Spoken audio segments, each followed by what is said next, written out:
వాళ్ళు మాట్లాడిన దాంట్లో తప్పే ఉంది. నీ పాటలు వాళ్ళు చెప్పిన దానికంటే పరమ చెత్త. అన్న పాటలంతా అవరా బా.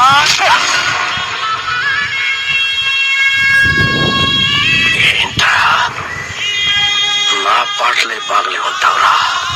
నాకు దిమాగ్ ఖరాబ్ అయిందంటే వేస్తాను నా కొడక. ఓకే, నీ ముఖానికి పాటలు కావాలరా? చెత్త చెత్త చేస్తావు నా సినిమాని. రై లే, నువ్వు నీ ముఖానికి నువ్వు హీరో. ఐటమ్ సాంగ్ ఒత్తిరా మగదా నెత్తి నోరు కొట్టుకొని చెప్తున్నా వినకుండా పెట్టించు. చూడు ఏం జరిగిందో. అదిగా చెప్పను రాజు. సెక్స్ సినిమాలు తీసుకునే నువ్వు నా నాయకిని కూనీ చేయడానికి పుట్టావరా? నీకు తోకాడుంటాడు ఆడెక్కడా? రాయ్ ఇలా రా.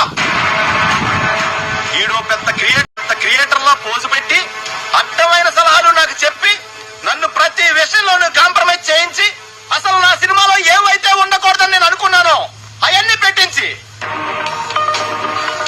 అసలు నేను అనుకున్న కథ ఏంటి, తయారైన సినిమా ఏంటి? కథ విషయంలో ఏ లెట్టద్దు అన్నాను.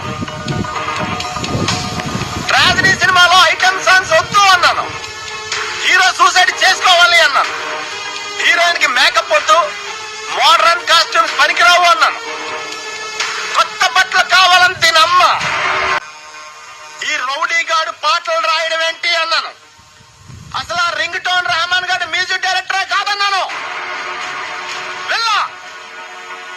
నేను అమలాపురం రంపా థియేటర్లో సినిమా చూస్తున్నప్పుడు అసలు ఏమనుకున్నాను, ఏం చేయడానికి ఇక్కడికి వచ్చాను? మీరంతా కలిసి నాతో ఏం చేయించారు? ఎవడికి నచ్చినట్టు ఆడి మార్చేసి, ఎవడికి ఇష్టం వచ్చింది ఆడి పెట్టేసి నా నాయకిని సర్వనాశనం చేశారు. నాశనం చేశారు.